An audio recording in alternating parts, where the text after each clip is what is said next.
त्यसकारण म भन्न चाहन्छु हामीले हाम्रो हिस्ट्रीलाई तथ्यको आधारमा केलाउँ र जे गलत छ विरोध गरौँ, जे ठिक छ एक्लै गरौँ, समर्थन गरौँ। अनि म भन्न चाहन्छु आदरणीय मित्रहरू, यसरी नेपालमा शासन 46 साल 63 साल हुन त हाम्रो सीपीजीले सजिलै बोलिदिनु भयो। उहाँले बोल्दै जाँदा पहिला राजतन्त्र सिद्ध्याउनु पर्छ भनेर टाउको काट्ने सुरुवात उहाँले गर्नुभयो। अहिले तपाईहरुको अगाडि महान राजा भनेर पनि बोल्नुभयो। मलाई त लाग्यो उहाँ राप्रपाको अध्यक्ष हुने तयारी गर्दै हुनुहुँदो रहेछ क्यारे। इलेक्ट्रा इलेक्ट्रिक प्रस्तुत गर्दछ एन्टिब्याक्टेरियल अमोर लाइफस्टाइल स्विचेस। नेपालमै पहिलो पटक समय सापेक्षित नयाँ युगका लागि नयाँ स्विचहरू। अब श्री 5 बडा महाराज पृथ्वीनारायण शाहको तस्बिरमा माल्यार्पण गर्न पनि अध्यक्षज्यूलाई हार्दिक आग्रह गर्दछु।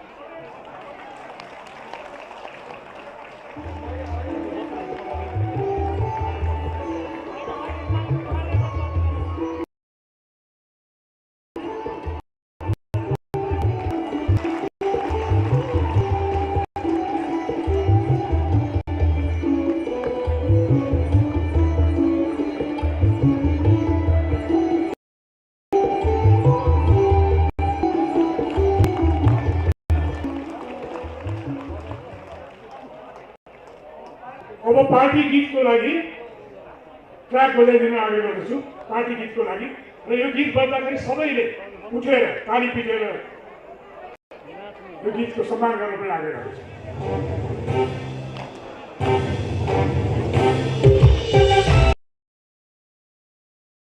ट्र्याक बजाइदिन आग्रह गर्दछु। पार्टी गीतको लागि र यो गीत बज्दाखेरि सबैले उठेर ताली पिटेर यो गीतको सम्मान गर्न पनि आग्रह गर्दछु।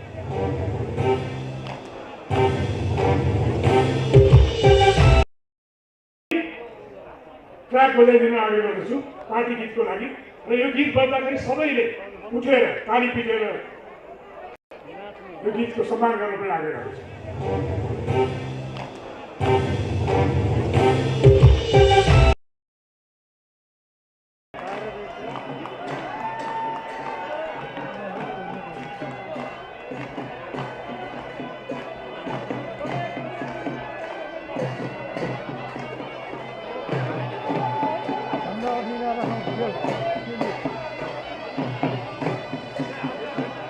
अहिलेको यो हाम्रो कार्यक्रमलाई Avenue television, Prime television, Kasthamandal television, डान न्युज एजेन्सी लगायत दर्जनौं टेलिभिजनहरूले प्रत्यक्ष प्रसारण गरिरहेको बेला पनि तपाईँहरूलाई जानकारी गराउन चाहन्छु। सम्मानित पार्टीका संस्थापक अध्यक्ष, वरिष्ठ पार्टीका नेता भूपेन्द्रबहादुर चन्दज्यूबाट पार्टीको धर्मकर्म हुने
महाधिवेशन का अध्यक्ष ज्यू, श्रद्धेय सम्माननीय अध्यक्ष त्रेज्यू, संस्थापक श्रद्धेय अध्यक्ष पार्टी का संस्थापक नेता पूर्व प्रधानमन्त्री लोकेन्द्र बहादुर चन्दज्यू, देशमा आसीन पार्टीका विशिष्ट वरिष्ठ मान्यवर नेताजीहरू र नेपाल देशैभरिबाट निर्वाचित भई पाल्नुभएका विभिन्न तहबाट सर्वसम्मत निर्वाचित भई आउनुभएका पार्टीका सहभागी साथीहरू, म बारा जिल्लाको तर्फबाट र विराज्यभरिकै जिल्ला सभापतिजीको तर्फहरूबाट सम्पूर्णमा आभार व्यक्त गर्न चाहन्छु। आज हाम्रो यो ऐतिहासिक घडी हो।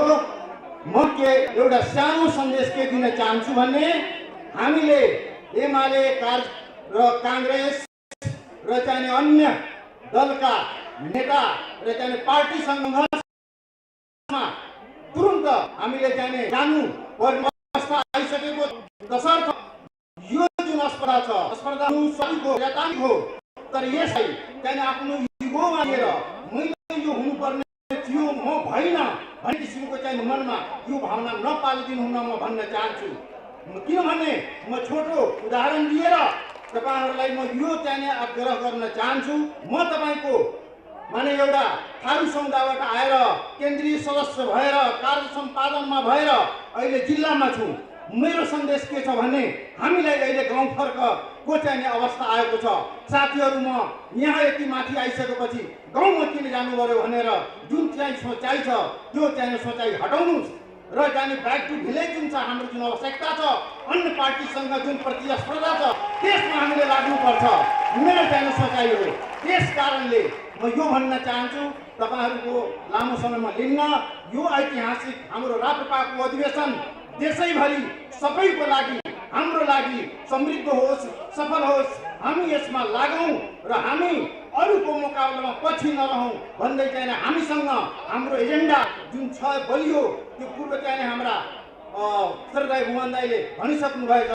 जुन चाहिँ संवैधानिक जुन राजा छ र चाहिँ हामी हिन्दू राष्ट्र छ र नेपाललाई बलियो बनाउने अरू चाहिँ त्यो च्याटुकाबाट जुन ठगिरा छ उनीहरुबाट जोगाउने हाम्रो काँधमा आएको छ। यो अभियान हामीले निर्वाह गर्न सक्नु पर्दछ। यति भन्दै म आफ्नो शब्द यही तपाईहरु सम्पूर्णलाई पुनः चाहिँ त्यो नमस्कार गर्दै अभिवादन गर्न चाहन्छु। धन्यवाद। जय जनता। अब म शुभकामना दिनका लागि माननीय रिना गुरुङलाई अनुरोध गर्दछु।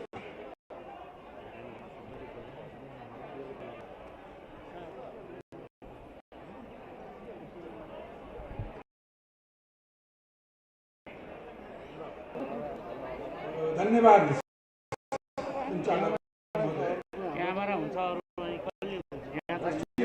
पार्टीको एकता महाधिवेशन को उद्घाटन समारोहमा आयोजन मलाई आमन्त्रण गर्नुहुने राष्ट्रिय प्रजातन्त्र पार्टीका कोही नेतात्रय लगायत सबै यसका संस्थापक नेताहरू म आभार प्रकट गर्न चाहन्छु। र सुरुमै म यो महाधिवेशन चाहिँ पूर्ण सफल होस्, यसले वाञ्छित लक्ष्य प्राप्त गर्न सकोस् भन्ने म शुभकामना दिन चाहन्छु। यो मेरो शुभकामनालाई जोड दिनको लागि मैले दुईवटा कुरा पृष्ठभूमिको उल्लेख गर्छु 5 मिनेटै भित्र। हामीले अहिलेसम्म 7 सालदेखि अहिलेसम्म 4टा राजनीतिक परिवर्तन बिहोर्यौं र 3टा यी सबै राजनीतिक परिवर्तन प्रति नेपालका राजनीतिज्ञहरू मूल्याङ्कन एक पाखे रहेको हामीले अहिलेको 8औं राष्ट्रिय महाधिवेशन हामीले 27-29 का त्यसमा संस्थापित गरेका छौं। 46 साल 63 सालमा जुन राजनीतिक परिवर्तन भयो निसन्देह ती डेमोक्रेटिक राजनीति, तर हामीले यो इतिहास पढ्दा तथ्य केलाउँदा भने तिनीहरू डेमोक्रेटिक परिवर्तन मात्रै नभएर तिनीहरू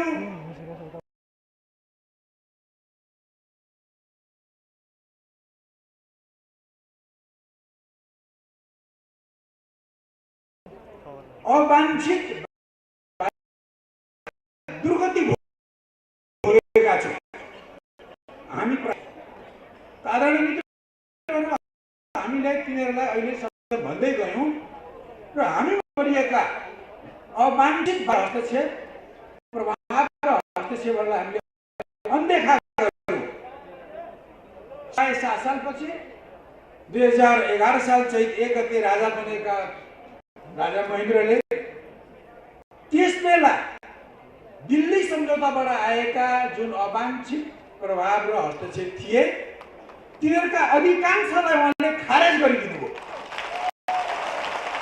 र यदि उहाँले पहिलो दिल्ली सम्झौताबाट आएको 5औं कुरा विधानसभा भन्ने जुन संयन्त्र छ त्यसको चुनाव गरेर त्यसमार्फत नेपालको संविधान ल्याउने भन्ने जुन कुरा थियो त्यसभित्र लुकेको मनसाय थियो त्यसलाई देशका अरू नागरिक नेताहरूले बुझेको मैले देखिनँ। बुझे त युवराज महेन्द्रले, बुझे त राजा महेन्द्रले। त्यसको विरोध नगरिकन एक शब्द सार्वजनिक विरोध नगरिकन पन्छाउँदै विधानसभालाई टुहाइदिए तब हामी नेपाल आज जिउँदो छ। बडा महाराज धिराज पृथ्वीनारायण शाहको नेतृत्वमा 70 वर्ष लगाएर 72 वर्ष लगाएर एकीकरण भयो। त्यसपछिका श्री शिल्पाहरूले एउटा दुईटा देश पक्षमा काम गरेका छन्, म गइन। तर सिङ्गो नेपाल भारतमा गाभिएको सिक्किम जस्तो हुनबाट रोक्नको निम्ति सिङ्गो नेपाल प्रोटेक्टरेट संरक्षित भुटान बन्ने कुरालाई रोक्नको निम्ति कुनै नेताले कुनै नेपालीले पृथ्वीनारायण शाहपछि कदम चालेको छ भने ती राजा महेन्द्र हो। उनले अहिले पनि मलाई दुःख लाग्छ हाम्रा देशका धुरन्त पोलिटिसियनहरू 60 वर्षदेखि हामीले विधानसभामा आएको बल्ल बल्ल पायौँ भन्छ। ए बाबा तपाईँले 9-10 सालमा विधानसभा पाएको भए त्यसबेला सिक्किम बन्नुहुन्थ्यो, त्यसबेला तपाईँ भुटान बन्नुहुन्थ्यो। त्यो विधानसभा नेपालीहरूको मागै होइन, नेहरूजीले आफ्नो निम्ति राखेको पहिलो दिल्ली सम्झौताको लास्ट एजेन्डा हो। यसलाई महेन्द्रले चिन्नुभयो, महेन्द्रले पन्छाउनुभयो, त्यो आइनुभयो। 26 सालमा उत्तरी चेकपोस्टमा बसेका 750 जति इन्डियन आर्मीलाई चेकपोस्टमा बसेकोलाई फिर्ता गरिदिनु नेपाल जोड्यो। त्यसै कारण सिपी मैनालीले राजा महेन्द्रलाई राष्ट्रवादी भन्छ। मैले 2040 सालपछि प्रज्ञाको हलमा पनि भनेको थिएँ राष्ट्रवादी। यद्यपि उहाँको वे अफ डुइङ थिङ्समा म सहमत छैन। उहाँले 17 साल पुस 1 गते जुन कदम चाल्नुभयो त्यसलाई हामीहरूले 8औं महाधिवेशनले भनेको छ त्यो दक्षिणपन्थी राष्ट्रवादी कदम थियो। दक्षिणपन्थी राष्ट्रवादी कदममा दक्षिणपन्थले निरङ्कुश तन्त्र ल्याएर त्यसको पुरा विरोध गर्नु पर्थ्यो, मैले पनि गरेँ, गऱ्यौँ, त्यसलाई बदल्यौँ। तर राष्ट्रवादी कदम उहाँले समाज सुधारका जुन कदम छ त्यसलाई उत्तिकै 100% विरोध गर्नु गलत थियो। काङ्ग्रेसले विरोध गर्नु पनि गलत थियो, सिपी मैनालीले विरोध गर्नु पनि गलत थियो। अरूको त अरूले भन्ला। त्यसलाई हामीले विश्लेषणात्मक ढङ्गले हेर्नु पर्थ्यो र जति ठिक थियो त्यसलाई सकारात्मक भाव राख्ने समर्थन गर्ने, जति कमजोर थियो आलोचना गर्ने गर्नु पर्थ्यो, गरेनौँ। मैले यति भने अब अहिले यति भन्नु 46 सालको परिवर्तन पनि बाह्य अवांछित प्रभाव र हस्तक्षेपको परिवर्तन हो। र हाम्रो पुष्पकमल दाहालले नेतृत्व गरेको जुन पछिल्लो 63 सालको परिवर्तन छ उहाँ प्रमुख शक्ति बनेर त्यसले पनि अवांछित बाह्य प्रभाव हस्तक्षेप ल्यायो। तपाईँलाई भन्छु 7 सालपछि किङ महेन्द्र जस्तो राष्ट्रवादी भन्थे। यद्यपि उहाँ सामन्ती कुलको, उहाँको तरिका निरङ्कुश तन्त्री थियो, त्यो देश सुहाउँदो थिएन। हामीले विरोध गऱ्यौँ, सिपीले पनि विरोध गर्यो, ठिक थियो। तर त्यो पछि विदेशी प्रभावलाई हस्तक्षेपलाई विरोध गर्ने एउटै व्यक्तित्व महेन्द्र नै हो। 46 सालपछि परिवर्तन भयो। म पनि त्यो परिवर्तनको वाहक हो, माधव नेपालजी पनि त्यो परिवर्तनको वाहक हो। तर म तपाईँलाई ठोकेर भन्छु 46 सालमा प्रजातन्त्रको बुई चढेर आएका विदेशी प्रभाव भनेको भारतको र युरोपियन युनियनका प्रभावहरूलाई हामीहरूले त्यसपछि बन्ने सरकारले एउटा पनि हटाएन। प्रचण्डजीहरूले 52 सालमै 50 सालमै सशस्त्र सङ्घर्ष र जनगणतन्त्र ल्याउँछु भन्नुभयो। हुन्न भनेर मैले उहाँहरू बाबुरामको घरमा त्यत्रो लामो कुरा गरेको, उहाँहरू जानुभयो। तर पछि सक्नु भएन, उहाँहरूले जनगणतन्त्र ल्याउन सक्नु भएन। तर अहिलेसम्म पनि आत्मविश्वास छैन, त्यो सक्नु भएन। तर त्यो सँगसँगै उहाँ पछि फर्कँदाखेरि जसले उहाँहरूलाई होस्ट आतिथ्य दिएको थियो उसैले उहाँहरूलाई आतङ्कसँग मिलेर उहाँहरू फिर्ता नहुनुहोस् भनेर आतङ्ककारी भन्यो। आतङ्क ट्याग गर्ने क्रममा उहाँहरूलाई कुष्ठ एजेन्डाको भारी पठायो। यो भारी ६३ सालपछि न उहाँले एउटा हटाउनु भएको छ न त्यसपछि बन्ने सरकार एउटा हटाउनु। त्यसकारण म भन्न चाहन्छु हामीले हाम्रो हिस्ट्रीलाई तथ्यको आधारमा केलाउँ र जे गलत छ विरोध गरौँ, जे ठिक छ एक्लेम गरौँ, समर्थन गरौँ। अनि म भन्न चाहन्छु आदरणीय मित्रहरू, यसरी नेपालमा शासन ४६ साल ६३ सालको प्रजातन्त्रसँगै आएका अवांछित बाह्य प्रभाव र हस्तक्षेपहरूले हामीलाई कजियायो। यसै कजियायो साथीहरू। एउटा छिमेकीले एउटा गोली नपड्काई नक्साबाट हाम्रो ४०० वर्ग किलोमिटर जमिन आफ्नोमा पायो। एउटा गोली नपड्काई ७ साल ४६ साल ६३ सम्म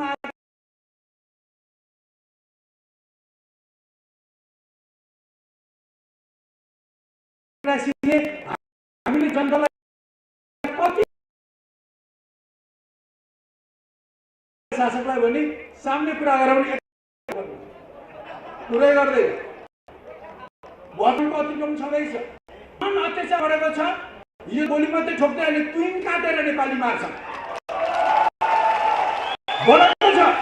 हरेक क्षेत्रमा त्यो मुलुकले हामी माथि उत्पीडन बढाएको छ, किनभने 3टा कालमा जे आयो त्यसलाई हामीले स्वीकार गर्यौँ। यसैको कारण आदरणीय मित्रहरू, यसको साथसाथै मैले अन्तिममा भने नेपाललाई कुरुक्षेत्र बनाएर चीनलाई तोड्नको निम्ति संयुक्त राज्य अमेरिकाले नेपालमा हस्तक्षेप बढाएको छ र यसले गर्दा यो बाह्य हस्तक्षेप अचानक बढेको छ। मैले नाप्न सक्दिनँ, अचानक बढेको छ मित्रहरू।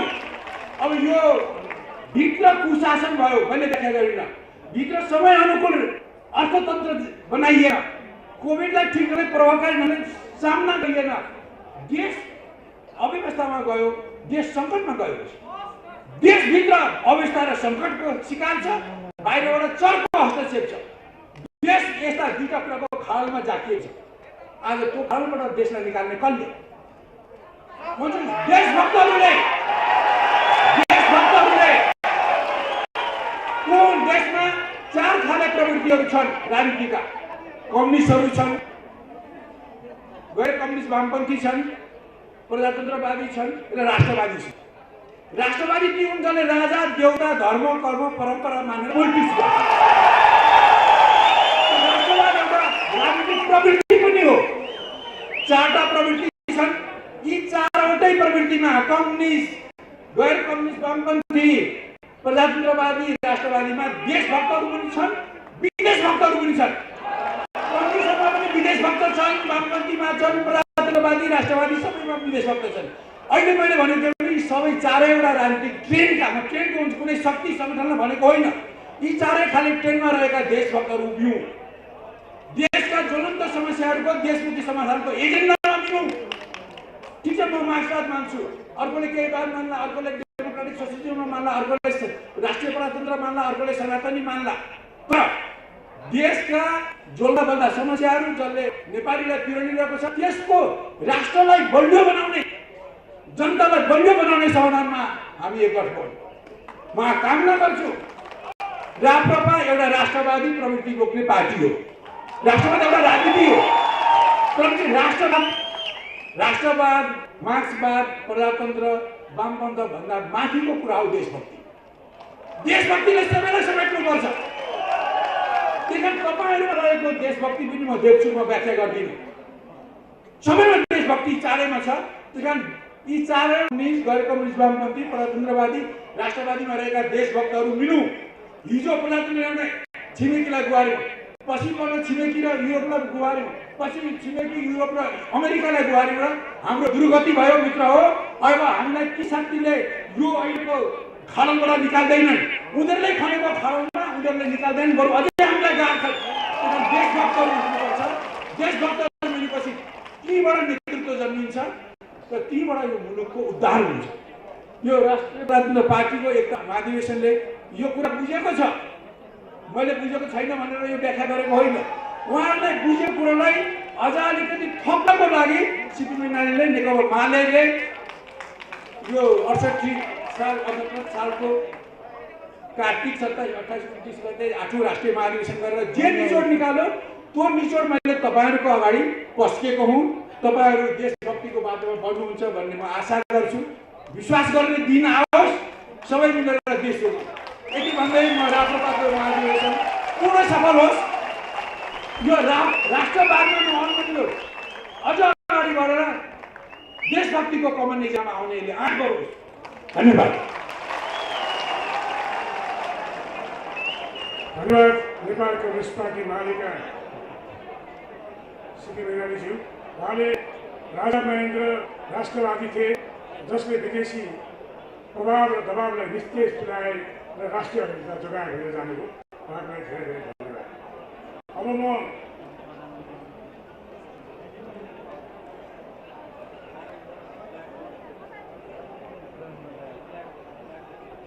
लोकतान्त्रिक समाजवादी पार्टीका नेता अनिल कुमार झालाई संक्षिप्त वक्तव्य राख्न अनुरोध गर्दछु।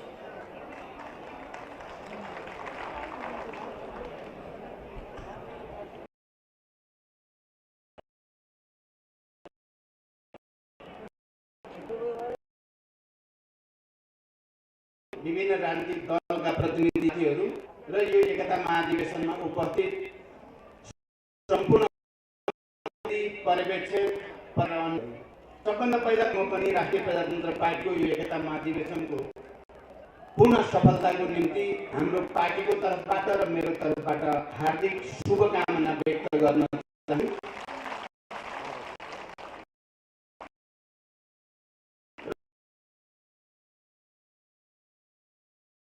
चाहन्छु। तपाईँहरूको नाम पनि त्यही राख्नुभयो। तपाईँहरू तीनवटा मिल्नु भयो फेरि र महाधिवेशन राख्नुभयो। त्यस अर्थमा धन्यवाद दिन्छु। तर नेपालमा पार्टी फुटाएर 3 टुक्रा पार्ने नाम चाहिँ एकता महाधिवेशन राख्ने पनि भर्खरै हामीले देखेका छौँ। त्यसो चाहिँ गर्नु भएन। तीमा पार्टी चाहिँ फुटाउने, नाम चाहिँ राख्ने, त्यस्तो गर्नु भएन। जाली झेली तरिका तपाईँहरूले जे गर्नुभयो त्यही राख्नुभयो। त्यस अर्थमा मैले 3 वर्ष 4 वर्ष अगाडि पनि मैले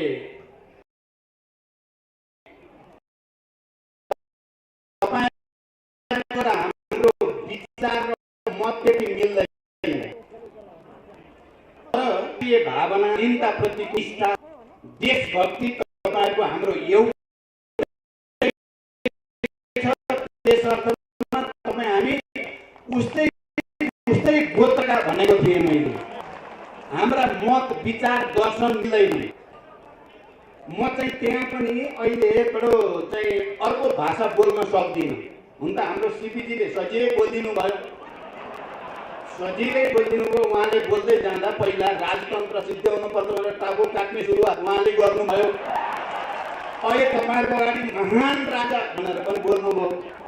मलाई त लाग्यो उहाँ राष्ट्रपाको अध्यक्ष हुने तयारी गर्दै हुनुहुन्छ कि अरे। साँच्चै त्यसरी हो भने सिपीजीलाई बधाई छ। म त्यस्तो भाषा बोल्न जान्दिनँ। हाम्रो मत त मिल्दैन। म गणतन्त्रवादी, म धर्मनिरपेक्षतावादी, तर म पनि तपाईहरु जस्तै राष्ट्रवादी। राष्ट्रवादको व्याख्या गर्दा दुईटा फन्डामेन्टल आधारभूत कुरा छन्। एउटा राष्ट्रवाद भन्ने बित्तिकै अलि बढी हिजोको इतिहासमा भएका कुराहरूलाई आधार बनाएर अहिले पनि इतिहासतिरै फर्किन खोज्ने राष्ट्रवाद, एउटा नेपालका सम्पूर्ण जनता राष्ट्रवादको आधार मान्दै जनतातिर नै फर्किन खोज्ने राष्ट्रवाद। मैले यो देशका सबै मजदुर किसानहरू, सबै उत्पीडित मधेसी, आदिवासी, जनजाति, दलित, महिला, थारू लगायत सबैको पहिचान र अधिकारको लडाईँ लडेकै हो। म राष्ट्रिय प्रजातन्त्र पार्टीका नेताहरू र तपाईँ कार्यकर्ताहरूलाई यस अर्थमा पनि धन्यवाद दिन चाहन्छु। तपाईहरू आफ्नो विचार र राजनीतिक मतमा भिन्नता हुँदाहुँदै पनि देशमा राजनीतिक अराजकता र अस्थिरता पैदा नहोस् भन्नको निम्ति, देशले गति लिइराखोस् भन्नको निम्ति संविधान सभाबाट संघीय लोकतान्त्रिक गणतन्त्रको संविधान बनाउन तपाईहरू सबैले मद्दत गर्नुभयो। यस अर्थमा तपाईहरूको देशभक्ति तपाईहरूले एकचोटि फेरि भिन्न परिस्थितिमा पनि प्रमाणित गरेको म ठान्दछु। त्यस अर्थमा तपाईहरू धन्यवादको पात्र हुनुहुन्छ। मलाई लाग्छ हामी इतिहासप्रति गर्व गर्नुपर्दछ। नेपाल राष्ट्रको स्वतन्त्रता र स्वाभिमानलाई अक्षुण्ण राख्न हिजो नेपालीहरूले प्रदर्शन गरेको वीरता, त्याग, बलिदान, त्यसका कीर्तिमानहरू, त्यसको नेतृत्व गरेका राजा महाराजाहरूप्रति पनि हामी गर्व गर्न सक्छौँ। तर आज युग फेरिएको छ। आज हामी 21औं शताब्दीमा छौँ। लोकतन्त्रको परिभाषा नयाँ स्तरबाट व्याख्या गरिएको छ। जनताको भूमिका नयाँ ढङ्गले परिभाषित छ। त्यसकारण हामीले इतिहासमा गर्व गर्दै गर्दा वर्तमानलाई बिर्सिन हुँदैन र वर्तमानको विश्लेषण गर्दै गर्दा भविष्यतिर हाम्रो ध्यान जानै पर्छ। भविष्यमा आउने पिँढीले कस्तो राष्ट्र हामीले विरासतको रूपमा दिने हो भन्ने कुरामा हामी सबै गम्भीर हुनै पर्दछ। विचारमा विविधता हुनु, मतभिन्नता हुनु स्वाभाविक कुरा हो। इतिहासमा मानव जातिको विकास, समाजको विकासको सम्पूर्ण प्रक्रियामा हामीले देखेका छौँ। विभिन्न दर्शन, राजनीतिक मतहरू, संस्कृतिहरू, परम्पराहरूको बीचमा अहिले विभिन्न राजनीतिक दल, विभिन्न राजनीतिक दर्शन, मतान्तरको बीचबाट हामी सबै नेपाली समाजलाई रूपान्तरणको प्रक्रियातिर अगाडि बढाउन चाहेका छौँ। हाम्रा मतभिन्नताका बावजुदमा शान्ति भइसकेको अब शान्ति कायम रहिराखोस्, स्थिरता बनिराखोस् र विकासले गति लिइराखोस् भन्नको निम्ति हामी सबै जिम्मेवार बन्नुपर्ने आवश्यकता छ। मैले जहिले पनि शान्ति सम्झौतामा आएदेखि तपाईहरूसँग पनि आम नेपाली जनताको अगाडि नयाँ राष्ट्रिय एकताको आवश्यकताको कुरा, तराई मधेस पहाड हिमालको एकताको आवश्यकता कुरा, राजनीतिक विभागको बीचमा पनि लोकतान्त्रिक विधि प्रणालीद्वारा त्यसलाई सम्बोधन गर्ने, व्यवस्थापन गर्ने र राष्ट्रको हित र स्वाधीनतालाई अक्षुण्ण राख्न एकजुट हुने कुराको अपिल गर्दै आएको छु। तपाईहरूलाई थाहा छ, संविधान घोषणा भइसकेपछि पनि देशको राष्ट्रिय एकता के हुने हो भन्ने चिन्ता हामी सबैलाई थियो। तराई मधेसमा अहिले अनिलजीले भने जस्तै एउटा आन्दोलन वातावरण थियो। कसरी तराई मधेसका जनतालाई सम्बोधन गर्ने र राष्ट्रिय एकतालाई अक्षुण्ण राख्ने मात्र होइन, सुदृढ गर्ने भन्ने गम्भीर चिन्ता हामी सबैलाई थियो। त्यति बेला मैले दोस्रो पटक प्रधानमन्त्रीको हैसियतले देशलाई लोकतान्त्रिक निर्वाचनतिर लैजाने अवसर मलाई फेरि जुट्यो र मैले सदनभित्र दुई पटक संविधान संशोधनको प्रस्ताव दर्ता गराएर पटक पटक मधेस केन्द्रित आन्दोलन र दलहरूसँग वार्ता संवाद गरेर, त्यति बेला हाम्रो यहाँ अध्यक्षत्रय मध्ये एक कमल थापा पनि मन्त्रीमण्डलमा हुनुहुन्थ्यो। हामीले धेरै मेहनत गरेर देशमा एउटा राष्ट्रिय एकताको वातावरण बनाउने, लोकतान्त्रिक निर्वाचनको वातावरण बनाउने र देशलाई गति दिने जमर्को गर्यौं। आज पनि त्यो आवश्यकता छ। हामी अग्रगमन भन्छौँ, हामीले अगाडि बढेर मात्रै समस्याको हल गर्न सकिन्छ, पछाडि हटेर पछाडि फर्केर सकिँदैन। इतिहास विभिन्न घुम्तीहरू, मोडहरू, थुप्रै आरोह अवरोह हुँदै जहाँ आइपुगेको छ, हामी सबैले आफ्नो विचारलाई, आफ्नो मतलाई सुरक्षित राख्दै, आफ्नो आत्मसम्मानलाई सुरक्षित राख्दै राष्ट्रिय एकता कायम गर्न भिन्न विचार हुनेहरूसँग पनि सहमति, उनीहरूसँग पनि समझदारी बनाउने कोसिस गरेर मात्रै राष्ट्रलाई एकताबद्ध राख्न सकिन्छ, लोकतन्त्रलाई गतिशील बनाउन सकिन्छ भन्ने म ठान्दछु। र मैले माओवादी आन्दोलनको एउटा नेताको हैसियतले, शान्ति सम्झौताको हस्ताक्षरकर्ताको हैसियतले, संविधान सभा र संघीय लोकतान्त्रिक गणतन्त्रको एउटा प्रमुख प्रवक्ताको हैसियतले पनि मैले सबैसँग र तपाईँ राप्रपाका नेता कार्यकर्ताहरूसँग मैले कहीँ न कहीँ तपाईँ र हाम्रो गोत्र मिल्छ, हामी सँगै हिँड्नुपर्छ भन्नुको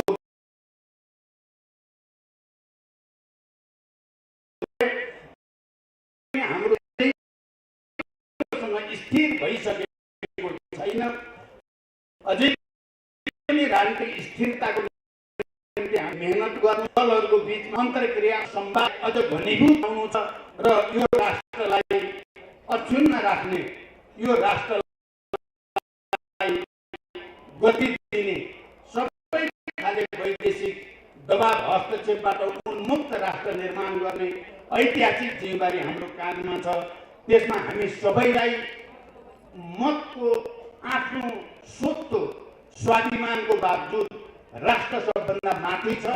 त्यसकारण राष्ट्रको हितलाई सर्वोपरि राख्न अन्तर संवादको संस्कार विकास होस् भन्ने शुभकामना सहित फेरि एकचोटि राष्ट्रिय प्रजातन्त्र पार्टीको यो साँचो अर्थमा एकता महाधिवेशन बनोस्।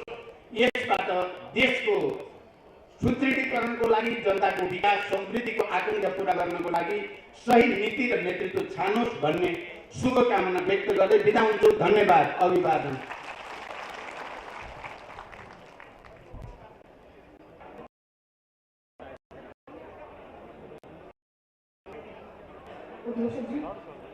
राष्ट्रिय प्रजातन्त्र पार्टी अध्यक्ष पशुपति शमशेर राणाज्यू, प्रकाश लोलेज्यू, कमल थापाज्यू, आज यस मञ्चमा हाम्रा पाहुना विभिन्न दलका अध्यक्ष महोदय, नेतागण, राष्ट्रिय प्रजातन्त्र पार्टीका सम्पूर्ण महाधिवेशन प्रतिनिधि, युवा, महिला सम्पूर्णले म जय राष्ट्रवादको अभिवादन गर्न चाहन्छु। जय राष्ट्रवाद। सर्वप्रथम हामी सबैलाई चाहिँ मैले एकदमै बधाई दिन चाहन्छु। हामीहरूले सुरुमै हामीले चाहिँ स्वागत गीत सुन्यौँ। राष्ट्रवादीहरूले स्वागत, देशका महाप्रेमीहरूले चाहिँ स्वागत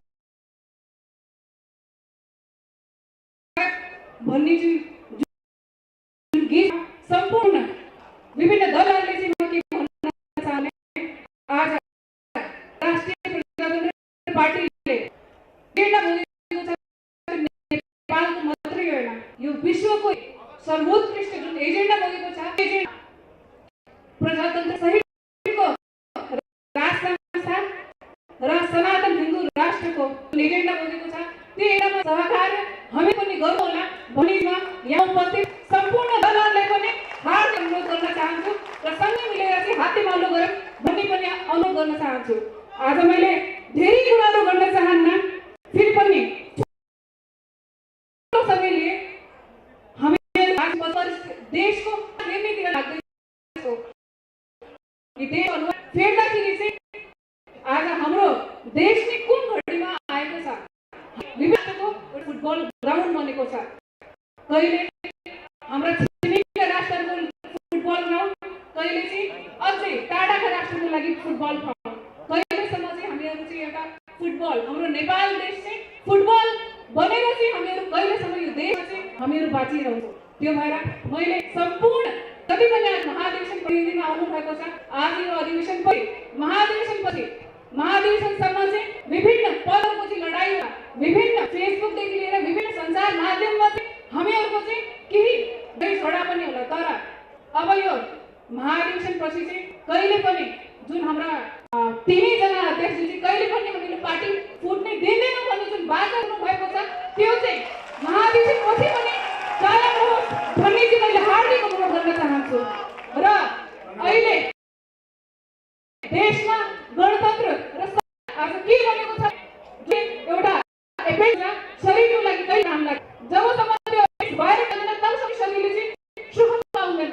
त्यो भएर यो शरीरको एपेन्डिक्स गणतन्त्र संहिता यो हटाउने हो भने यसको डक्टर राष्ट्रिय प्रजातन्त्र पार्टी बन्नु पर्दछ।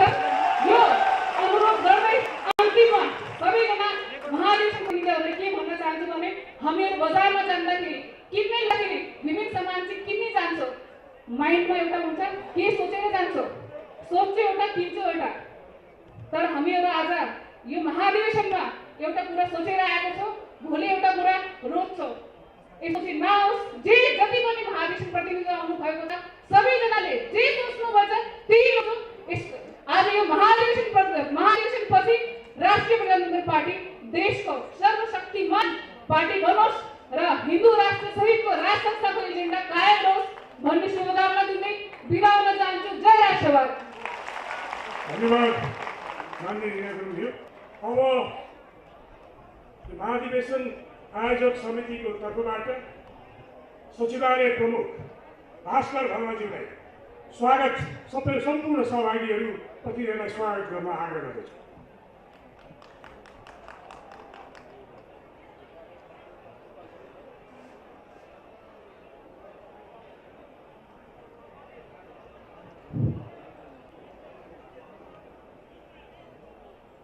हाम्रो गौरवशाली पार्टी राष्ट्रिय प्रजातन्त्र पार्टीको यस महाधिवेशनको समुद्घाटन सत्रको अध्यक्षता गरिरहनुभएका पार्टीका श्रद्धेय अध्यक्ष श्री पशुपति शमशेर राणाज्यू, श्रद्धेय अध्यक्ष श्री कमल थापाज्यू, श्रद्धेय अध्यक्ष डाक्टर प्रकाश चन्द्र लोधीज्यू, पार्टीका नेता एवं पूर्व प्रधानमन्त्री श्री लोकेन्द्र बहादुर चन्दज्यू, पूर्व प्रधानमन्त्री श्री माधव कुमार नेपालज्यू, पार्टीका वरिष्ठ नेतागण, विशिष्ट अतिथि महानुभावहरू, प्रदेश अध्यक्षज्यूहरू, जिल्ला अध्यक्षज्यूहरू, प्रतिनिधि सभा तथा प्रदेश सभा समितिका अध्यक्षज्यूहरू, गाउँपालिका नगरपालिका समितिका अध्यक्षहरू, महाधिवेशी साथीहरू, पत्रकार मित्रहरू, यहाँ उपस्थित तथा विभिन्न टेलिभिजन मार्फत लाइभ हेरिरहनुभएका दर्शक दाजुभाइ दिदीबहिनीहरूमा राष्ट्रवादी अभिवादन गर्दै अभिवादन गर्दछु। सुस्वागतम सुस्वागतम सुस्वागतम। मेचीदेखि महाकालीका 77 जिल्लाबाट उपस्थित प्रतिनिधिहरूलाई यस महाधिवेशनमा आफ्नो दलको तर्फबाट शुभकामना दिन पाल्नुभएका विशिष्ट अतिथिगणलाई हार्दिक श्रद्धा एवं स्वागत गर्दछु। यहाँहरूको शुभवादयुक्त शुभकामना मन्तव्यले निश्चित रूपमा हाम्रो हौसला अभिवृद्धि हुनेछ। आदरणीय महानुभावहरू, राप्रपा एकीकरणको करिब 2 वर्षपछि नयाँ हौसला र पूर्ण अठोटका साथ एकता महाधिवेशनमा आइपुगेका छौँ। 3 दशकको लामो अभ्यासलाई परिष्कृत गर्दै यसपटक देशभरका सक्रिय सदस्यहरूको महाधिवेशन प्रतिनिधिहरूको रूपमा हामीहरू आगामी राजनैतिक कार्यदिशा तथा नेतृत्व तय गर्न भेला भएका छौँ। मुलुकको अस्थिर, अन्योल र अकर्मण्य वर्तमान राजनैतिक परिस्थितिमा राप्रपाको यो एकता महाधिवेशनलाई आम नेपाली जनताले ठुलो आशा र भरोसाले निहालिरहेका छन्। 2062-63 को आन्दोलन पश्चात देशी विदेशी तत्त्वहरूको उत्साह र सक्रियतामा लादिएको गणतन्त्र, धर्मनिरपेक्षता र संघीयता नेपालको भू-राजनैतिक अनुकूल नभएको प्रमाणित भइसकेको छ। जबसम्म यो व्यवस्था र यस्ता अवयवहरू कायम रहन्छन् तबसम्म हाम्रो राष्ट्रिय पहिचान कमजोर, हाम्रा मूल्यमा तथा पुर्खाले गौरव र सार्वभौमिकता धुमिल हुने प्रश्न छ। सम्पूर्ण राष्ट्रवादीहरूलाई आफ्नो झण्डामुनि एकत्रित गरेर सङ्घर्ष गर्नु बाहेक हाम्रो गौरवशाली पार्टी राप्रपासँग विकल्प छैन। अहिले देशको भ्रष्टाचार, वृद्धियुग रूप, न्याय र विधिको शासनको अभाव तथा भ्रष्टाचारतिर काम र मागको खोजीमा लाख युवाहरू विदेशीमा बाध्य छन् भने अर्को स्वदेशी तथा जातीयवादी सोच र क्रियाकलाप पर्याउने राष्ट्रघाती तथा ब्रह्मपूर्ण भाष्य निर्माण गर्ने काम अझ रोकिएको छैन। यस्तो विषम स्थिति लगायत महँगी, असुरक्षा, बेविचार तथा व्यतिका अनेक आयामहरूबाट जनता आजित भइसकेका छन्। यो काली लाग्दो अवस्थाबाट निजात दिने काम गुरुतर दायित्व प्रति राप्रपा सचेत र क्रियाशील रहेको सन्देश जनतामाझ यो महाधिवेशन मार्फत दिन गइरहेका छौँ र उदारवादको मूल मन्त्रलाई धरतीमा हामी यहाँ भेलाका सम्पूर्ण कार्यकर्ताहरूको हो। संवैधानिक राज संस्था, सर्वधर्म समाज सनातन धर्मसापेक्ष स्थानीय समान व्यवस्थालाई प्रतिस्थापन गर्ने वैकल्पिक मार्ग खोजेर जनतामा जानुपर्ने, आम निर्वाचन र स्थानीय निकायको निर्वाचनको समय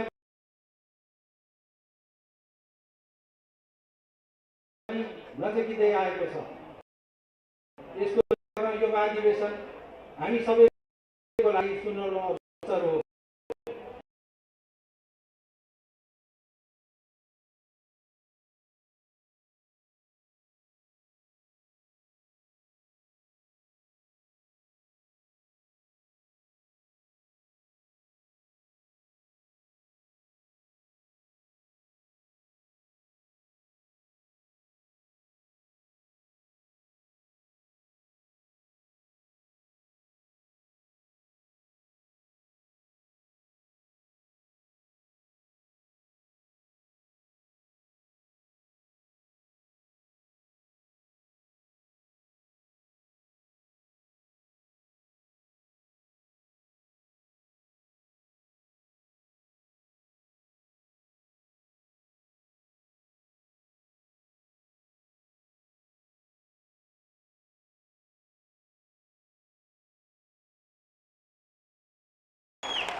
हाम्रा सुनिता कुर्बान सबै अतिथिहरूलाई माल्यार्पण गरिरहनु भएको छ। अब उहाँहरूलाई भर्खरै आउनुभएका नेपाल कम्युनिस्ट पार्टी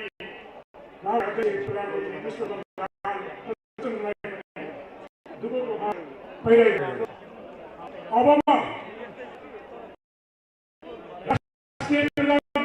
पूर्व महामन्त्री पार्टीका संसदमा एक मात्र सदस्य राजनीतिलाई आफ्नो मन्तव्यलाई आगे बढ्छ।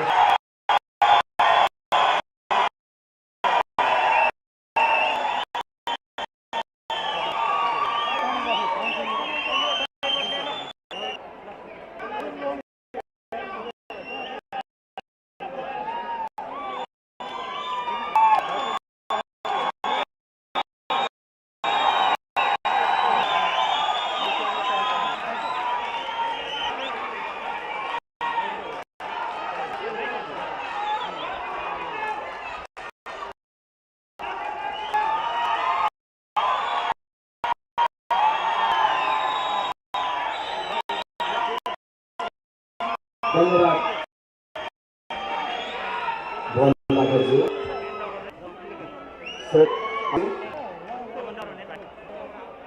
पार्टीका त्रयोदशी हाम्रो ऐतिहासिकलाई शुभकामना आउनुभएका पूर्व प्रधानमन्त्री माधव नेपाल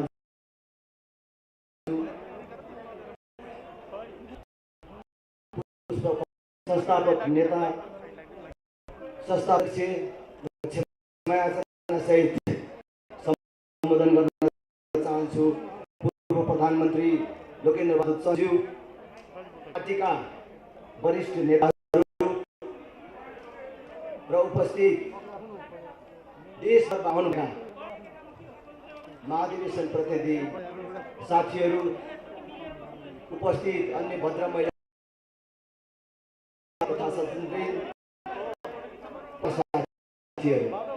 राष्ट्रिय प्रजातन्त्र पार्टीको यो ऐतिहासिक महाधिवेशनमा हामी सहभागी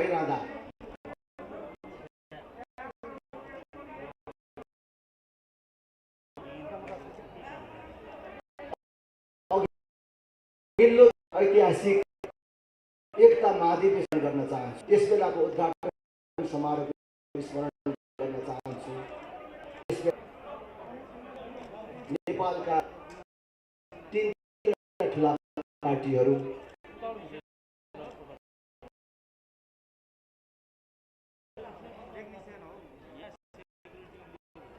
नेकपा एमाले प्रतिस्पर्धा चलेको थियो।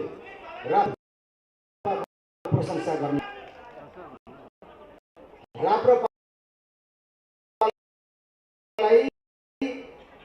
कसले नजिक राखेर जाने भन्ने कुरामा उहाँ प्रजातन्त्र नयाँ शक्तिको रूपमा उदय उसको विकास भएको भन्ने कुरा उहाँहरूले आफ्नो सम्बोधनबाट व्यक्त गर्नु भएको थियो। टिक्न सकेन मात्र होइन, राष्ट्रिय प्रजातन्त्र पार्टी यहाँ आइपुग्दाखेरि एउटा राष्ट्रिय मान्यता प्राप्त पार्टी समेत बन्न सकेन।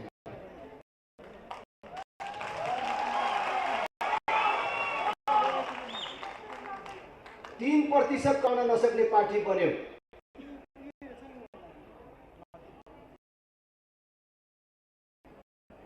पार्टीको मुद्दा आज सडकमा सर्वाधिक लोकप्रिय बनेर गएको छ। हिन्दू राष्ट्र र राष्ट्रको पक्षमा मानिसहरू सडकमा हजारौं, तर राष्ट्रिय प्रजा कहाँ छ? यो महाधिवेशनको सन्दर्भमा यसो चलमलादेखि बाहेक बेपत्ता अवस्थामा छ। त्यसमाथि अहिले यो चोटिको एकीकरणको यो 2 वर्ष झन् राष्ट्रिय प्रजातन्त्र पार्टी राष्ट्रिय राजनीतिबाट बेपत्ता। तपाईहरु सबलाई स्मरण गराउन चाहन्छु, अध्यक्ष त्रयलाई भन्न चाहन्छु, घोषणामा मैले भने तपाईहरुका निमित्त सच्चिने र स्याउने अन्तिम मौका हो भनेर।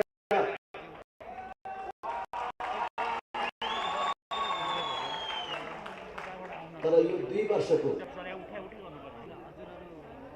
पार्टीको गति हेर्दाखेरि, पार्टीको चल्ने शैली हेर्दाखेरि अब यो पार्टी यही पढ्ने हो भने के राष्ट्रिय प्रजातन्त्र पार्टीका तमाम महाधिवेशन प्रतिनिधि साथीहरूलाई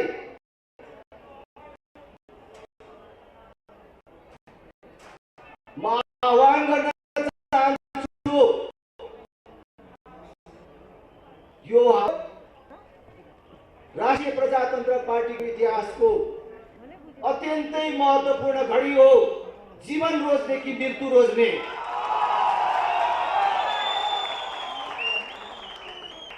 यही शैलीबाट राष्ट्रिय प्रजातन्त्र पार्टीलाई हामीले अगाडि लाने हो भने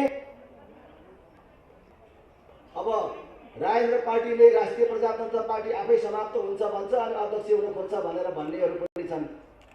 म समाप्त हुन्छ त भन्दिनँ, तर कसरी 3% घटाउने अनि कुनै एउटा पार्टीसँग मिलेर कसरी 2-4 सिट जित्ने भन्ने कुरामा मात्रै केन्द्रित हुन्छ। त्यही मात्रै देखिन्छ। जसो तसो जोडजाड गरेर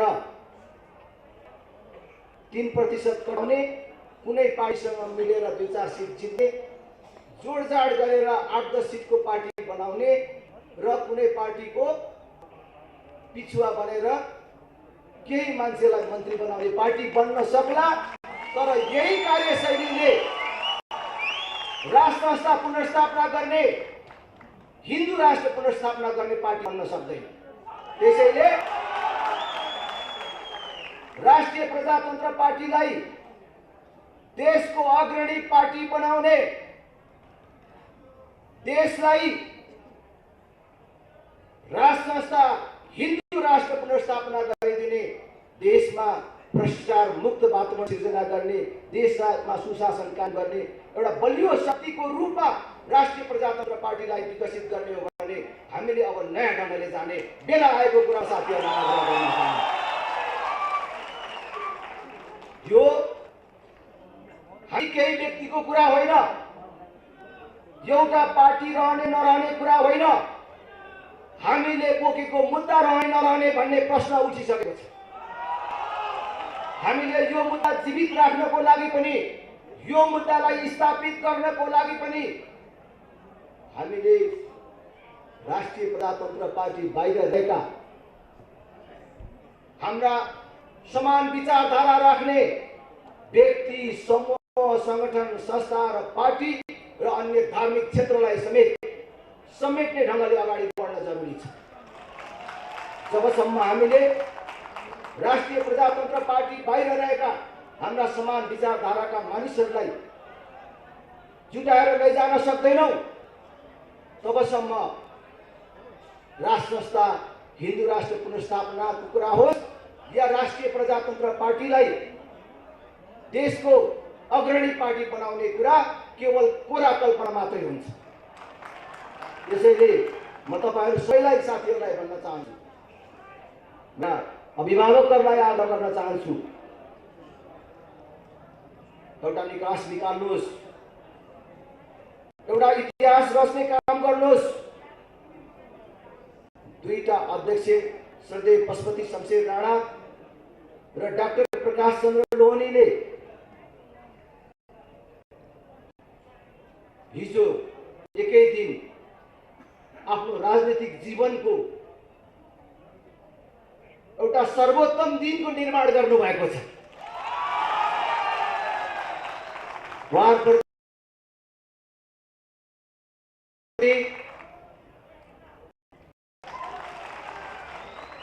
म धन्यवाद तथा आभार व्यक्त गर्न चाहन्छु।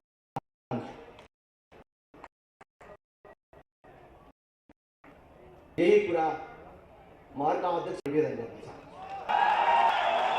सबैको पश्चातलाई बुझ्नुहोस्, समयको पश्चातलाई बुझेर राष्ट्रिय प्रजातन्त्र पार्टीलाई तपाईहरु अगाडि बढ्ने बाटो खोलिदिनुहोस्। तपाईहरु काम नलाग्ने हुनुभयो, तपाईहरु फेल हुनुभयो भनेर हामीले भनेकै छैन। तपाईहरुको योगदान, तपाईहरुको भूमिका राष्ट्रिय प्रजातन्त्र पार्टीमा अझै पनि चाहिन्छ। तर यो कार्यकारिणी भूमिकामा परिवर्तन गर्नु पर्यो। एकचोटि यो कार्यकारिणी भूमिका फेरेर हेर्नु पर्यो।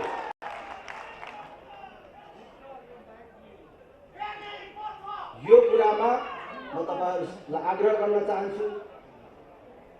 म यति पनि असभ्य छैन कि म संसारको राजनीतिलाई भुलौँ। मैले माइक्रोफोन पाएँ, मैले भने धेरै कुराहरू छ, म आधा घण्टा यहाँ चिच्याएर यो सभालाई उत्तेजित गराउँ, म त्यो गर्दिनँ। मैले समय सीमालाई बुझ्छु। फेरि पनि देशभरिबाट आउनुभएका सबै महाधिवेशन प्रतिनिधिहरूलाई हार्दिक स्वागत गर्न चाहन्छु, बधाई ज्ञापन गर्न चाहन्छु र आफ्नो भनाइ यही टुङ्ग्याउँछु। धन्यवाद। जय राष्ट्र, जय जनता।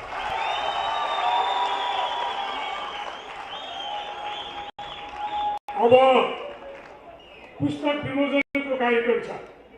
पुस्तक विमोचनको कार्यक्रम छ। डाक्टर गोविन्द राज खनिया तयार हुनुहोस्। डाक्टर गोविन्द राज खनिया।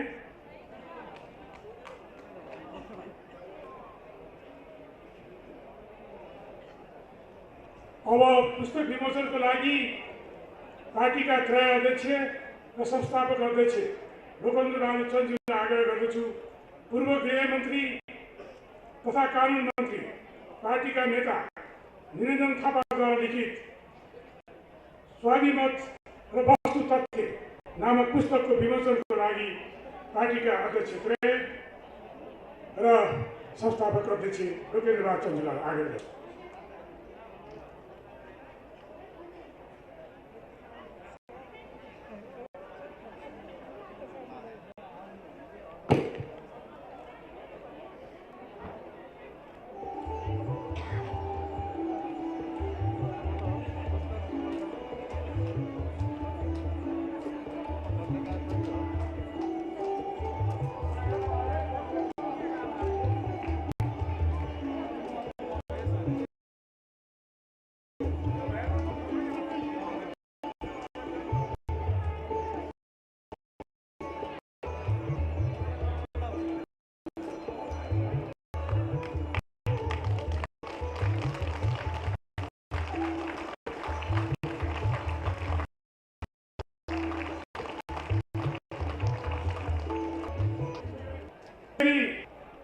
राप्रपामा 3 अध्यक्ष खेलाडी र वरिष्ठ नेता रविन्द्रनाथ चन्दज्यूलाई अर्को पुस्तक विमोचन गर्न आग्रह गर्दछु। यस पुस्तकको शीर्षक छ राप्रपामा 3 दशकको राजनीतिक यात्रा र भावी परिकल्पना। यसका लेखक हुनुहुन्छ पार्टीका नेता डाक्टर गोविन्दराज खनिया।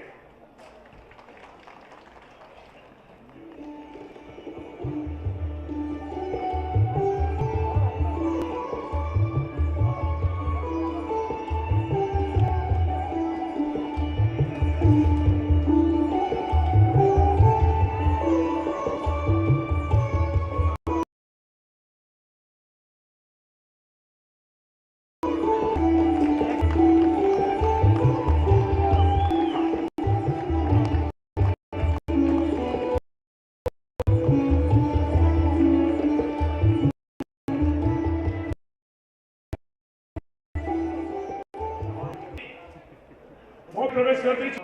मन्तव्यको क्रमबाट गर्दैछु। हाम्रा अतिथिहरूका मेरो आग्रह र अनुरोध छ, समय एकदमै कम भएको हुनाले बढीमा 5 मिनट म यहाँ उभिसकेपछि अतिथिज्यूहरूले म यो पढ्न आइसकेपछि के बुझिनुपर्छ भने अब मेरो समय सकिन लाग्यो भन्ने बुझिनु हुनेछ भने म विनम्रतापूर्वक आग्रह गर्दछु।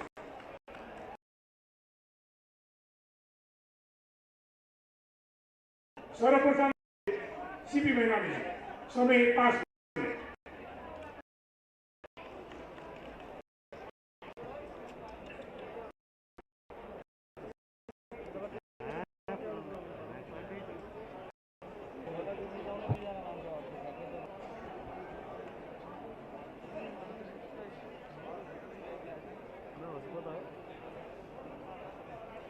राष्ट्रिय प्रजातंत्र पार्टी को जो एकता महाधिवेशन को उद्घाटन समारोह का अध्यक्ष रहे आदरणीय पशुपति शमशेर राणा जी, डॉक्टर प्रकाश चंद्र लोहनी जी, कमल थापा जी, राप्रपा का संस्थापक अध्यक्ष एवं पूर्व प्रधानमंत्री लोकेंद्र बहादुर चंद जी, नेकपा एकीकृत समाजवादी का अध्यक्ष पूर्व प्रधानमंत्री माननीय माधव कुमार नेपाल जी, नेकपा माओवादी केंद्र का अध्यक्ष पूर्व प्रधानमंत्री माननीय पुष्पकमल दाहाल जी, नेकपा माले का अध्यक्ष कॉमरेड सीपी मैनाली जी, यस उद्घाटन सत्र में शुभकामना मंतव्य दिनका लागि पाल्नु भएका अन्य विशिष्ट महानुभावहरू,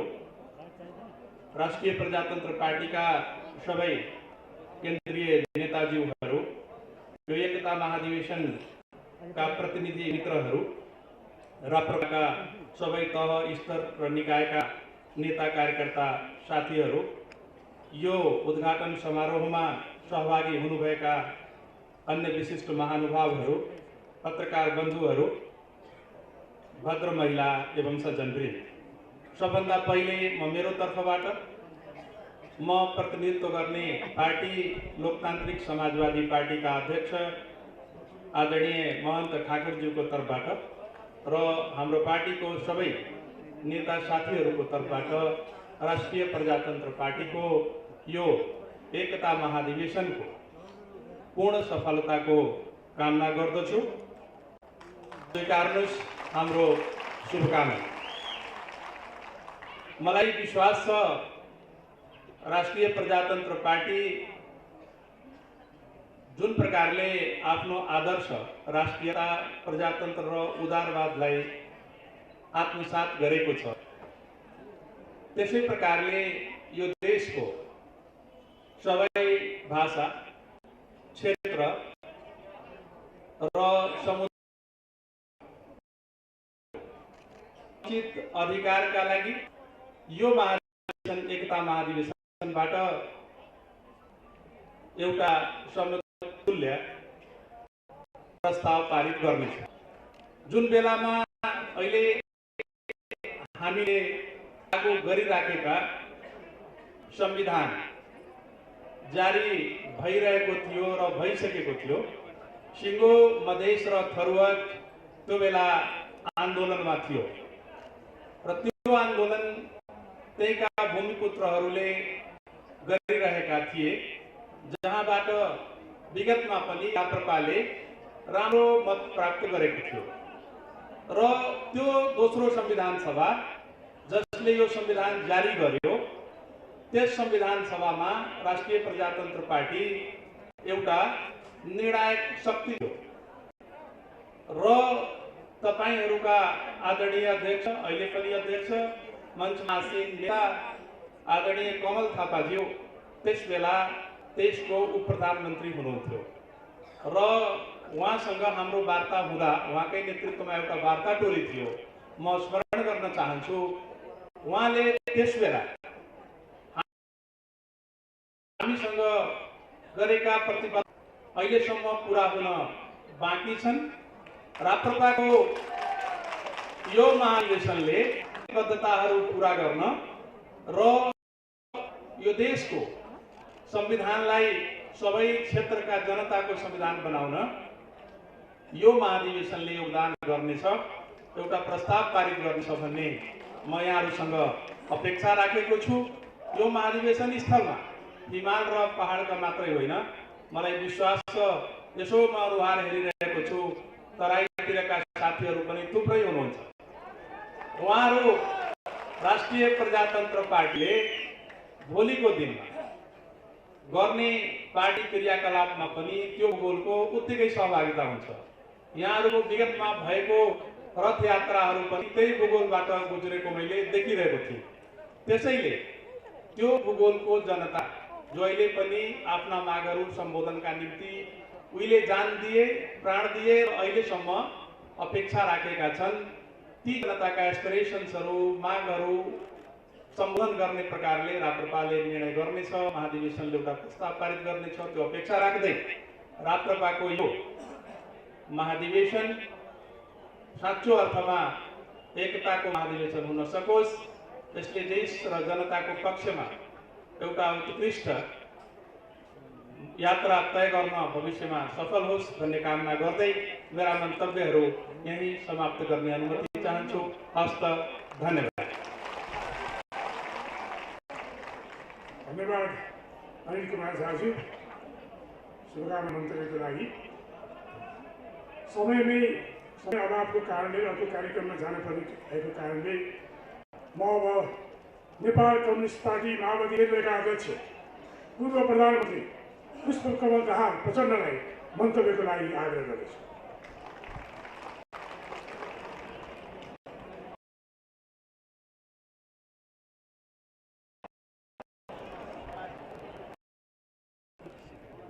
हार्दिक आभार, धन्यवाद नेपाल कम्युनिस्ट पार्टी माओवादी केन्द्रका अध्यक्ष पूर्व प्रधानमन्त्री पुष्पकमल दाहाल प्रचण्डज्यूलाई।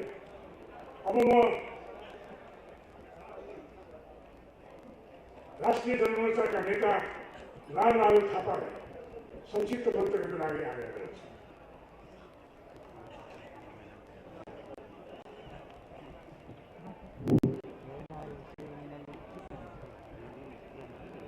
देश एकता महाधिवेशनका अध्यक्ष ज्यू र राष्ट्रिय प्रजातन्त्र पार्टीका विभिन्न पदाधिकारी साथीहरू र नेकपा समाजवादीका अध्यक्ष एवं पूर्व प्रधानमन्त्री माधव कुमार नेपालज्यू, त्यस्तै अन्य राजनीतिक पार्टीका प्रतिनिधि साथीहरू र नेकपा मालेका महासचिव सीपी मैनालीज्यू र सम्पूर्ण सहभागी साथीहरू र देशभरिबाट आउनुभएका प्रतिनिधि पर्यवेक्षक साथीहरूमा सर्वप्रथम हाम्रो पार्टी राष्ट्रिय जनमोर्चाको तर्फदेखि म यहाँहरू सबैलाई हार्दिक अभिनन्दन गर्न चाहन्छु। हाम्रो पार्टीका अध्यक्ष, उपाध्यक्ष र महासचिव भ्याली बाहिर भएको हिसाबले यो राष्ट्रिय प्रजातन्त्र पार्टीले गरेको निमन्त्रणालाई एउटा शुभकामना दिनको लागि म हाम्रो पार्टीको तर्फबाट यहाँ उपस्थित भइराखेको छु। आदरणीय साथीहरू, हामी आज देशमा लामो समयदेखि नेपाली जनताले नेपाली जनताका हक अधिकारको निम्ति एउटा सङ्घर्ष, एउटा आन्दोलन गर्दै आइराखेका छन्। त्यसमा हामीले केही परिवर्तनहरू, राजनीतिक परिवर्तनहरू हामीले पाएका छौँ। तर ती परिवर्तनहरूलाई हामीले संस्थागत गर्ने कुरा, त्यसलाई अगाडि बढाउने कुरा आज हाम्रो राजनीतिक नेपाली राजनीतिमा त्यो अवस्था छैन। आज के छ भने परिवर्तन भएका मुद्दालाई संस्थागत गर्ने भन्दा पनि हाम्रा बानीहरू, व्यवहारहरू, हाम्रा प्रवृत्तिहरू आज हामी पुरानै अवस्थाका छन्। त्यो भन्दा पनि अझै कसरी चाहिँ नेपाली जनता भनौँ न राष्ट्रलाई कसरी चाहिँ दोहन गर्ने भन्ने एउटा नेपाली राजनीतिक एउटा त्यो चाहिँ मौलाइरहेको अवस्था छ। त्यसैले त्यस्तो अवस्थामा आज देशको एउटा गम्भीर परिस्थितिको बिचमा आज राष्ट्रिय प्रजातन्त्र पार्टीले एकताको महाधिवेशन गर्दैछ। निश्चित रूपमा आज राष्ट्रिय प्रजातन्त्र पार्टीसँग हाम्रा गम्भीर केही मतभेदहरू छन्, तर मतभेदहरूलाई हामी थाहा लिएर राष्ट्रिय जनताले कतिपय मिल्ने मुद्दाहरूमा आज राष्ट्रियताको मुद्दामा हामी चाहिँ एकजुट भएर जानुपर्छ भनेर भनेका छौँ। राष्ट्रिय स्वाधीनताको रक्षाको लागि जुन हाम्रा पूर्व साथीहरूले भनिसक्नु भएको छ, आज गम्भीर प्रकारले हाम्रो नेपालका प्राकृतिक स्रोत साधनमाथि दोहन गर्ने र यो वा त्यो नाममा आज जसरी हाम्रो राष्ट्रलाई पराधीन पार्ने विदेशीको एउटा पराधीनमा रहेर हामी चाहिँ विभिन्न आर्थिक हिसाबले होस्, राजनीतिक हिसाबले होस्, भौगोलिक हिसाबले होस् या विकास निर्माणको हिसाबले होस्, हामी चाहिँ जहिले पनि विदेशको पराधीनमा रहनु पर्ने यस्तो स्थिति सिर्जना भएको छ। त्यसकारण हामी आज यो राष्ट्रियताको मुद्दा उठाउनको लागि तपाईहरु राष्ट्रिय प्रजातन्त्र पार्टीले पनि तपाईहरु यसमा बहस गर्न जरुरी छ, यसमा एउटा नीति निर्माण गर्न जरुरी छ। यसमा हामी चाहिँ एकजुट हुन सक्छौँ।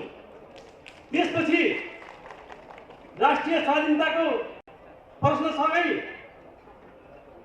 आज जुन परिवर्तन भएका मुद्दाहरूमा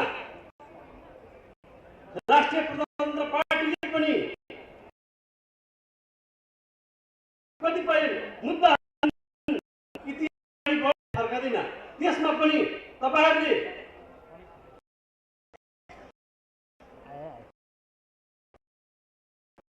बहस र छलफल आएर दृष्टिकोण अपनाउन छ जस्तो लाग्छ। त्यसपछि यो संघीयताको कुरा, आज हाम्रो राष्ट्रिय जनता वास्तवमा जुन संघीयता नेपाली जनताको लागि र यहाँ भूगोल यो हाम्रो जुन बनावट र जुन आर्थिक हिसाबले यो संघीयता नेपालको लागि उपयुक्त छैन भनेर हाम्रो पार्टी राष्ट्रिय जनमोर्चाले सुरुदेखि नै अन्तिम संविधानदेखि नै हामीले भन्दै आएका छौँ। आज त्यही कुरा तपाईहरुले देखिराख्नु भएको छ। आज संघीयताको नाममा हामीले कतिपय स्थानीय सरकारलाई बलियो बनाउने, आज सिंहदरबार स्थानीय तहमा लैजाने कुराहरू हाम्रो पक्ष भइरहेको छ। तर स्थानीय सरकारलाई अझै सबल बनाउने कुरामा आज प्रदेशका खर्चहरू, जुन प्रदेश सरकारले गरेका खर्चहरूलाई कटौती गर्ने कुरा, आज जुन बाधा स्थानीय सरकारलाई परेको छ, आज त्यसमा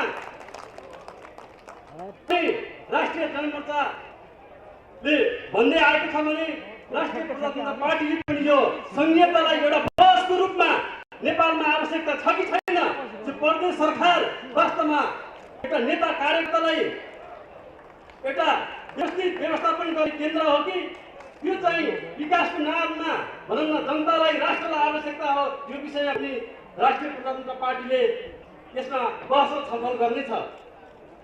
अन्तमा म फेरि नबोल्दै यो राष्ट्रिय प्रजातन्त्र पार्टी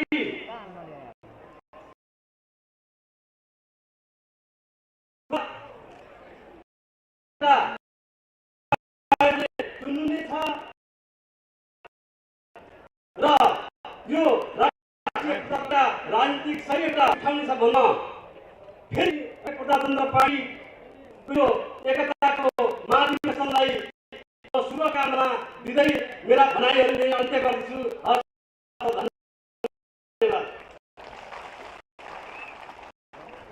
धन्यवाद। राष्ट्रिय जनमोर्चाका नेता लालबहादुर खड्काजी। नेपाली कांग्रेसका अध्यक्ष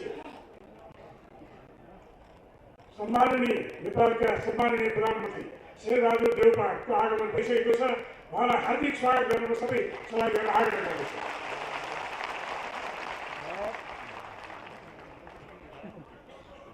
अब हामी एउटा महत्त्वपूर्ण चरणमा प्रवेश गर्दैछौँ। हाम्रो पार्टीका संस्थापक अध्यक्ष, पार्टीका वरिष्ठ नेता, पूर्व प्रधानमन्त्री सम्माननीय लोकेन्द्र बहादुर चन्दज्यूको स्वास्थ्यको कारणले चाँडै जानुपर्ने भएको हुनाले उहाँलाई मन्तव्यको लागि आग्रह गर्दछु।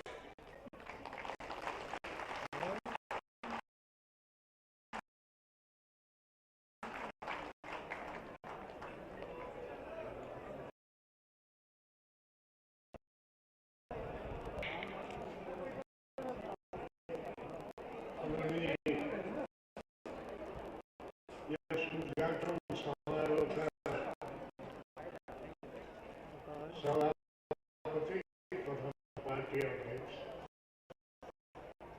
उसको संसदीय अध्यक्ष प्रकाशन लोहनीजी थापाजी र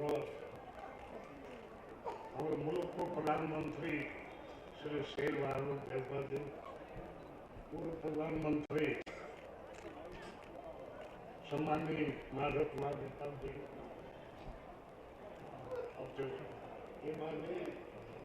नेकपा समाजवादी एमालेका अध्यक्ष सीपी मैनाली जो अनिल झाजी, प्रतिष्ठित पाहुनाहरू, सर्वप्रथम म तपाईँहरूलाई अभिवादन गर्न चाहन्छु। त्यसपछि यो मञ्चमा आसीन विशिष्ट व्यक्तित्वहरू र विभिन्न जिल्लाबाट अहिले महाधिवेशनको प्रतिनिधिमा निर्वाचित भएर आउनुभएको हाम्रो पार्टीका महारथीहरू र पार्टीका कार्यकर्ता र समर्थक जो पार्टीका रथी हुनुहुन्छ उहाँहरूलाई म अभिवादन गर्न चाहन्छु।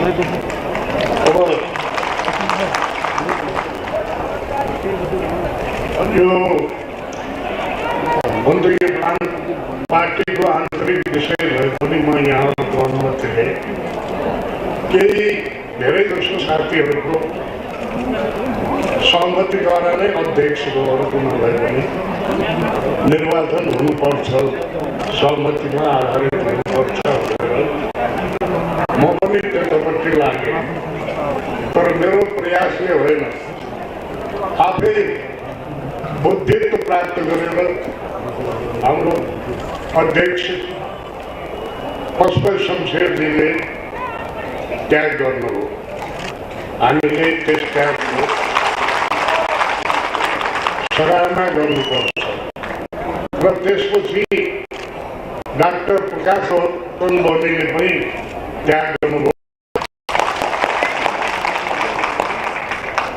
र अब यो त्याग र सर्वसम्मतिको कुरा चलेपछि यो सर्व हुने रोग मात्र होइन, अरू कुराहरू पनि छन्।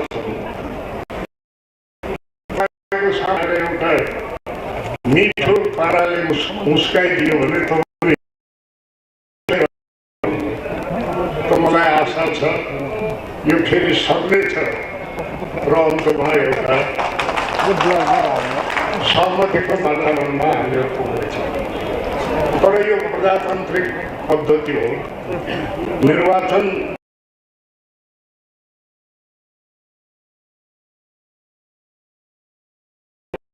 भए पनि के पनि छ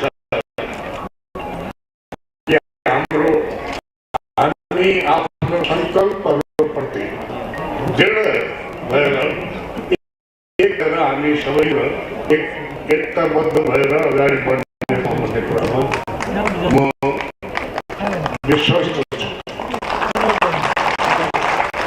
र अब आयो कुरा, आज यो बडो सौभाग्यको कुरा हो। प्रधानमन्त्रीले हुनुहुन्छ, पूर्व प्रधानमन्त्रीजी, सिडिजी, अमितजी, आदरणीय मित्रहरू पनि हुनुहुन्छ। र अब यहाँ के अरे सिडिजीलाई भन्ने कुरा पनि आयो।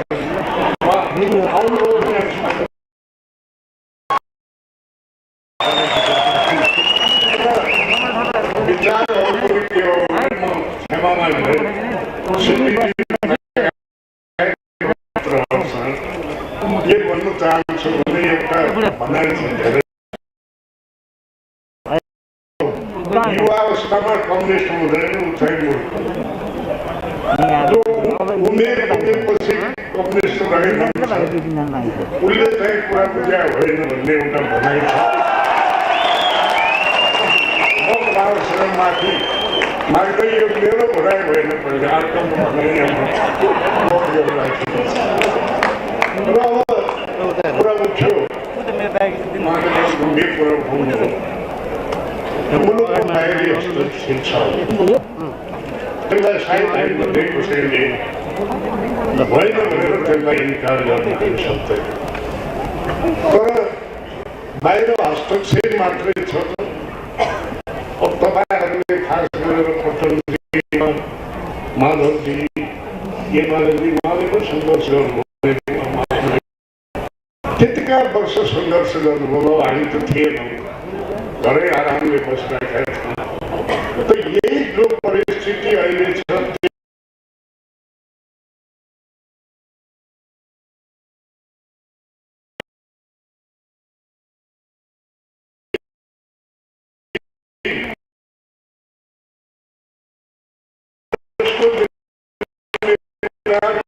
म पनि होला पार्टीको अध्यक्ष सभापति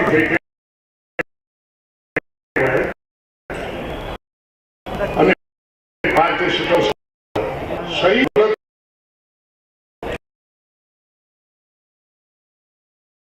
कता कता फालिदिएको छ।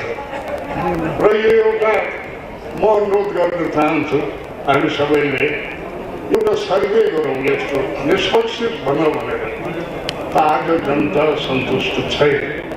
म देख्थेँ कार्यकर्ताहरू सन्तुष्ट होलान्, जो पदमा छौँ, अब जो अलि सामान्य ठाउँ छौँ, उनीहरू सन्तुष्ट होलान्।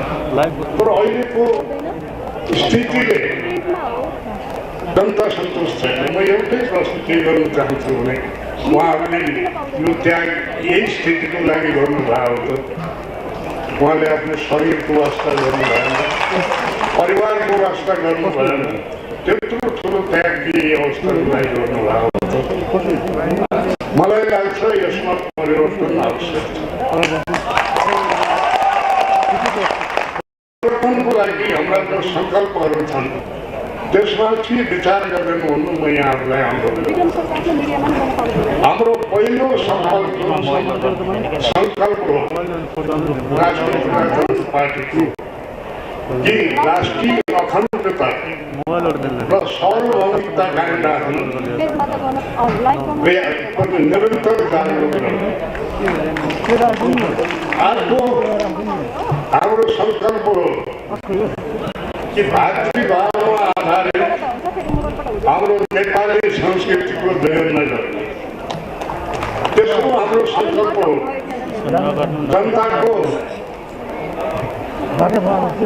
हितको लागि, जनताको सुखको र समृद्धिको लागि निरन्तर प्रयास यी सङ्कल्पहरू नै पुरा हुन् भन्ने उद्देश्यले हामीले राजाको पनि पुनर्स्थापना हुनुपर्छ र हिन्दू राष्ट्रको पनि पुनर्स्थापना हुनुपर्छ भन्ने कुरा। त्यो कुरा के मेरो लागि होइन, राजाको लागि पनि होइन, अरू कसैको लागि पनि होइन। त्यो कुराहरूलाई हामीले भन्दाखेरि देशको लागि हो। म क्षमा चाहन्छु, अहिलेकै स्थिति हेर्नु, अब यो सम्मानजनक संस्था सर्वोच्च न्यायालयमा कस्तो विडम्बना देखियो, तर कोही जिम्मेदार छैन यो मुलुकमा भन्ने कुरा देखियो। अब के कति अधिकार दिने के दिने भन्ने कुरा त्यो छलफलको कुरा हो, यही हुनुपर्छ भन्ने हामी भन्दैनौँ। तर के एउटा संरक्षकको, निष्पक्ष संस्थाको, स्थायी संस्थाको आवश्यकता महसुस गरेनौँ त हामीले? के जनताले महसुस गरेन कि यो यस्तो संस्था जरुरी छ जसमा जनताको पनि त्यसप्रति आस्था होस्? मलाई लाग्छ जनताले त्यो महसुस गरे। अब त्यसको लागि को संस्था भन्दाखेरि हुन त यो सिस्टममा राष्ट्रपति पनि हुनुहुन्छ, तर उहाँलाई छलफल गरिदिने संविधानले दिएको छैन। यसकारण राजालाई पनि कतै तपाईँ हामीहरू छलफल गरेर त्यो छलफल होस्, हामी पनि आउन तयार छौँ। एउटा स्थान दिउँ कि, किनकि गद्दी त्यागेपछि पनि पूर्व पश्चिम उत्तर दक्षिणबाट भिडका भिड मानिसहरू दसैँको टिका लगाउन आउँथे। सत्ता त्यागेपछि अब पदमा भए बेला त हामीहरू जाँदाखेरि सानोतिनो भिड हुन्छ, तर पद नभएपछि दुईजना पनि त्यो चिने मान्छे पनि बोल्दैन। गद्दी त्यागेपछि पनि त्यहाँ के अरे पूर्व पश्चिम उत्तर दक्षिण सबैतिरबाट मान्छे आउँदाखेरि जनताको आस्था छ भन्ने कुरा त प्रमाणित हो नि। त्यो संस्थालाई त्यसै छोडिदिने कि मैले संस्थाको कि त्यसलाई यस्तो ठाउँमा राख्ने अरू केही नभएर नैतिक मोरल अथोरिटी होस् त्यो संस्था। र त्यसले गर्दाखेरि मुलुकमा जब सङ्कट छ, समस्या समाधान हुन्छन्, त्यसले त्यसमा मद्दत पुर्याउन सक्छ। आफै केही नगरे पनि त्यो सम्बन्धित पक्षलाई बोलाएर भन्नु सक्ने एउटा संस्थाको आवश्यकता कुरा गरिरहेका छौँ। त्यसकारण मेरो हार्दिक अनुरोध छ, दुःख नमान्नु होला, यो मुलुकको लागि, किनकि यो के अरे वास्तविकतालाई अवास्तविकताले छोपेर अगाडि बढिँदैन। समस्याहरू आउँछन्, अहिलेको समस्या त्यही हो र भोलि यो समस्या चर्किँदै जाँदैछ। त यसका लागि पनि मेरो हार्दिक अनुरोध छ कि यसलाई यतापट्टि विचार गरौँ कि र हामीले कतै आउनुपर्ने रहेछ, यो छलफलमा नआउनुपर्ने भए ठिकै छ भने यो पार्टी पनि बडो उत्सुकता छ त्यसमा छलफलमा भाग लिन तयार छ। अब हुन त टाइम धेरै रोक्यो, अब हिन्दू राष्ट्रको कुरा गरौँ। अब हिन्दू राष्ट्र भनेपछि हाम्रो कन्सेप्ट, हाम्रो विचारधारा के अरे ओंकार परिवार, हिन्दू, सिख, जैन, बुद्ध यी सबै ओंकार परिवारलाई समेट्ने विचार हाम्रो हिन्दू राष्ट्रमा सम्मिलित छ। अब यी 5-6 नहुँदाखेरि अलिकता हुने हुनाले हिन्दू राष्ट्र हामीले भनेका छौँ। र अर्को किनकि त्यसले के फाइदा छ भने जस्तो हाम्रो रोममा भेटिकन सिटी इसाईहरूको एउटा केन्द्र भएको छ, त्यहाँ दर्शन गर्न जाने पवित्र स्थान। मक्का मदिना मुस्लिमहरूको छ, त्यो सम्मान मुलुकले पाउँथ्यो कि भन्ने धारणा हाम्रो थियो। र त्यसको साथसाथ आज यो कट्टरपना या पक्षमा बिल्कुलै छैन। अब हिन्दू राष्ट्र अघि हुँदाखेरि पनि सबैले आफ्नो धर्मको पालना गरिराखेकै थिए। त्यस्तै राष्ट्र हिन्दू भए पनि सबैलाई धार्मिक स्वतन्त्रता भन्ने हाम्रो त्यो धारणा रहिआएको कारण म पुनः आदरणीय अतिथिहरूको अभिवादन गर्दै उहाँहरूलाई अभिवादन गर्न चाहन्छु र उहाँहरूलाई पाल्नु भएकोमा धन्यवाद दिन चाहन्छु। र मलाई झन्डो तोरण लगाएको काम म यहाँ उपस्थित हुने मौका दिनुभएकोमा, बोल्नु दिनुभएकोमा पनि म अध्यक्षमार्फत आयोजक वर्गहरूलाई म हार्दिक धन्यवाद दिन चाहन्छु। र यसपछि अध्यक्षज्यूको अनुमतिले म यहाँहरू सबैबाट बिदा पनि दिन चाहन्छु।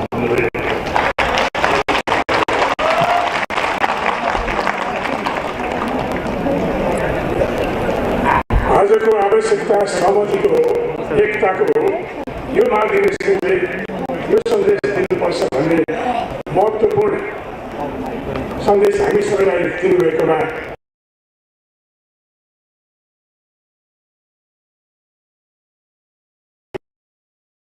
प्रतिनिधिहरू चकिरहेका नेता प्रकाश अधिकारीलाई संक्षिप्त मन्तव्यको लागि आग्रह गर्दछु।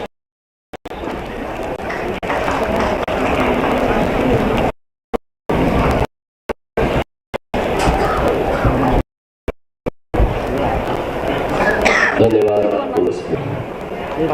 यस राष्ट्रिय प्रजातन्त्र पार्टीको एकता महाधिवेशनको यस उद्घाटन कार्यक्रमका अध्यक्ष महोदय, राष्ट्रिय प्रजातन्त्र पार्टीका अध्यक्षज्यूहरू,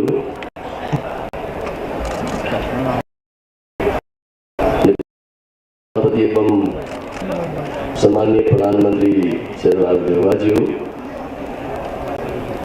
पूर्व प्रधानमन्त्री एवं नेकपा एकीकृत समाजवादीका अध्यक्ष माधव कुमार नेपालज्यू,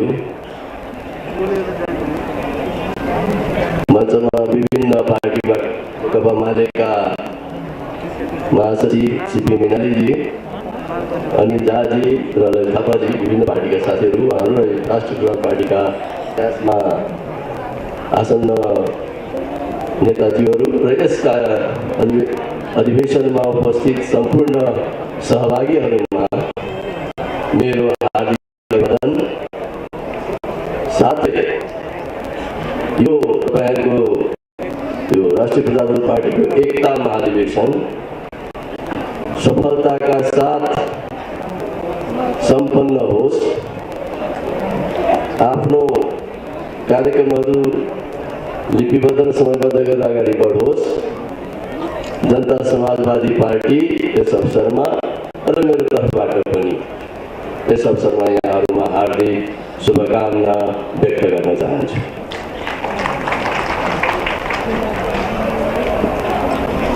अहिले यस शुभकामना मन्तव्य दिनेकै क्रममा केही कुराहरू निश्चित रूपमा हाम्रा विचारहरू फरक छन्, तब त हामी पार्टी फरक छौँ।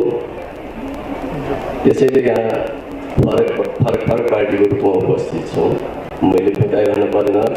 त्यसकारण जसरी अरू पार्टीहरूको दृष्टिकोण फरक छ, त्यसै गरी वर्तमान हाम्रो पार्टीको पनि, जनता समाजवादी पार्टीको पनि मत आफ्नो राष्ट्रिय प्रजातन्त्र पार्टीको यस धेरैवटा मतहरूसँग हाम्रा विमतिहरू छन्, भिन्नताहरू छन्।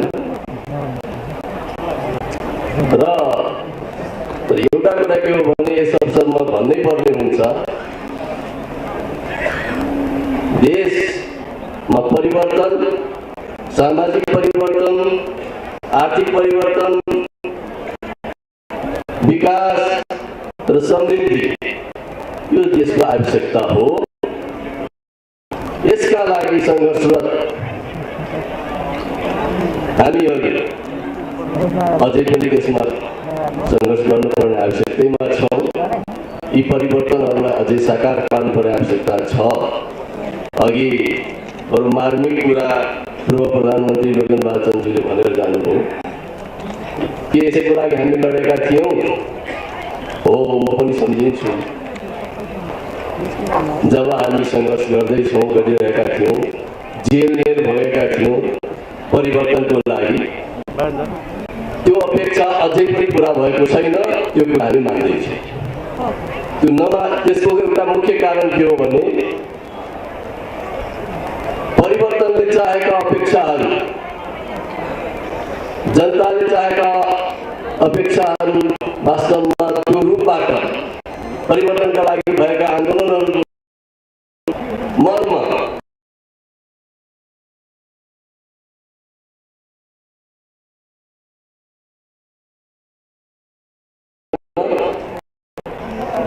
यसकारण त हामी भन्ने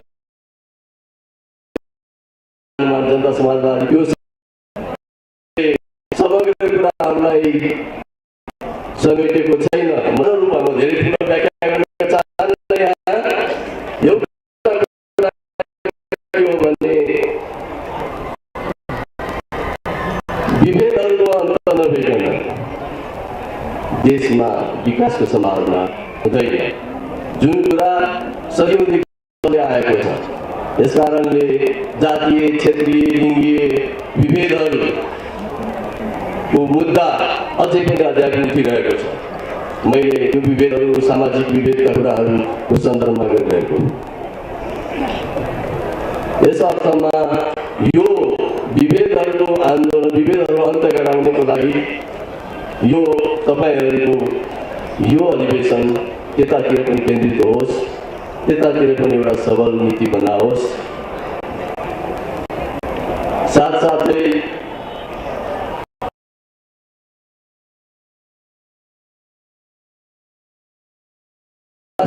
देश विकास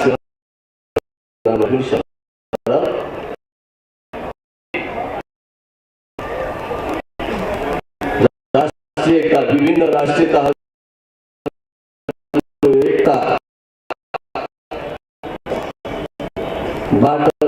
सवाल प्रमुख हुन्छ। जबसम्म हामी विभिन्न राष्ट्रियतालाई एकतामा बाँध्न सक्दैनौँ, त्यसलाई पूर्ण फल्न दिएर यो राष्ट्रियता हाम्रो हो भन्ने किसिमको विकास गराउन सक्दैनौँ, यो राष्ट्र हाम्रो हो भन्ने कुराको विकास गराउन सक्दैनौँ, तबसम्म राष्ट्रियता मुखको ओठे सर्भिस मात्रै हुन्छ। त्यसकारणले यो ओठे सर्भिस भन्दा अलि अगाडितिर बढौँ भन्ने जनता समाजवादी पार्टी त्यो चाहन्छ। यसकारण त्यसमा पनि यस अवसरमा म भन्छु, त्यस सवालमा पनि गम्भीरतापूर्वक तपाईँहरूको महाधिवेशनले छलफल गर्नेछ, गरोस् र रहेका विभेदहरू, सामाजिक विभेदहरू, समाजमा आवश्यक परिवर्तनहरू, आमूल परिवर्तनका आवश्यकताहरूलाई मनन गरेर अगाडि बढोस्।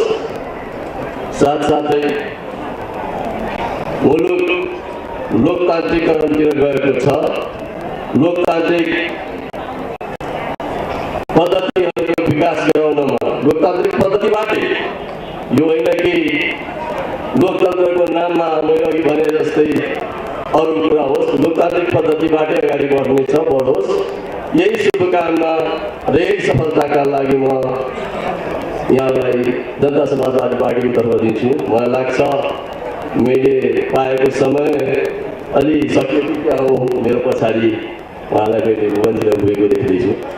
म लामो भन्न चाहन्न। अन्त्यमा फेरि पनि यहाँहरूको यो राष्ट्रिय एकता महाधिवेशन सफल होस् र सूझबुझपूर्ण नेतृत्व चयन होस्। यही शुभकामना सहित यहाँहरूबाट बिदा हुन्छु। धन्यवाद। जय।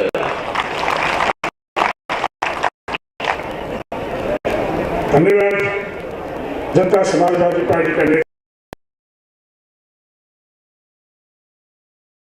Conservative Party, National Democratic Union को सदस्य छन्, पार्टी आइडिएको सदस्य छन्। त्यसका अध्यक्षबाट प्राप्त भएको शुभकामना सन्देश म प्रवेश गर्न चाहन्छु। Dear Chairman Thapa, as Chairman of the International Democratic Union, I would like to extend my best wishes and greetings to all participants and members of the Rashtriya Prajasthantara Party on the occasion of your Janmashtami. RPP is the world's leading association of conservative, democratic and centre-right parties. Our organization was founded to bring conservatives together globally in support of shared values of freedom and democracy. We are honored to have the RPP allied with us. The RPP is one of the youngest members in our global IDU network. We are proud that in the midst of the COVID-19 pandemic, we have integrated the RPP into our political family. We have done so because you have come to know your party as an important and visible fighter for democracy, peace,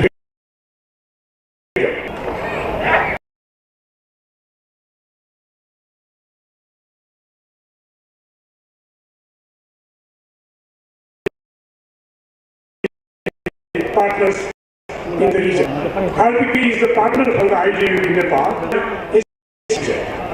Once again, please convey my best regards at the RPP General Assembly. And we move forward with a newly elected party board. We wish you continued success in your important work for a better future for Nepal. Yours sincerely, Right Honorable Stephen G. International 22nd Prime Minister of Canada. धन्यवाद। अब हामी अर्को महत्त्वपूर्ण मन्तव्यमा कुक्रममा आइपुगेका छौँ। म Nepal communist party एकीकृत समाजवादीका अध्यक्ष पूर्व प्रधानमन्त्री माधव कुमार नेपालजीलाई शुभकामना मन्तव्यको लागि आग्रह गर्दछु।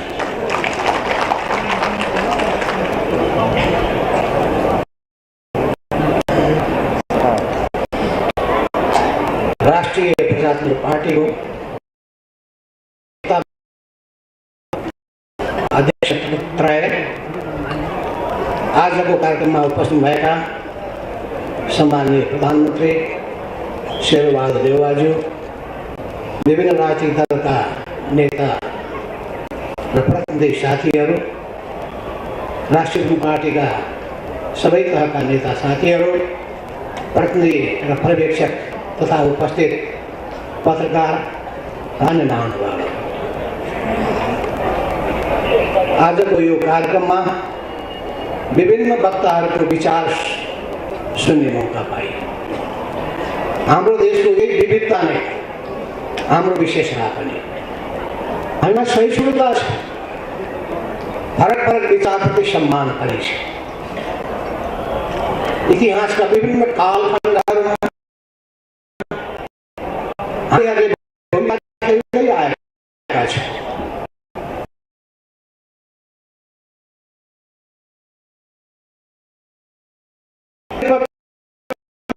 को मूल कारण आन्तरिक हुने गर्दछ।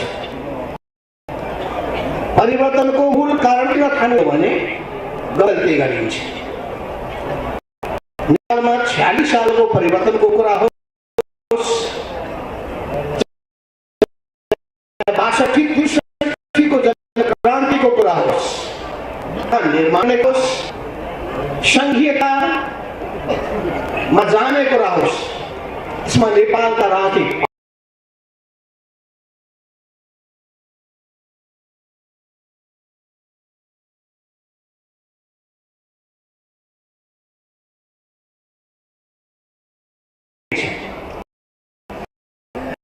यो कुरा पनि सही हो। नेपाल जस्तो भौगोलिक अवस्थामा रहेको यो देशमा विशाल ढोकाको बीचको भूपरिष्ठ अवस्थामा रहेको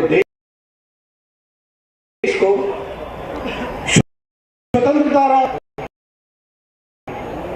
अखण्डताको रक्षा कसरी गर्ने, हाम्रो आन्तरिक मामिलामा सक्ने हक। SML soju authorised distributor for Nepal National Motors.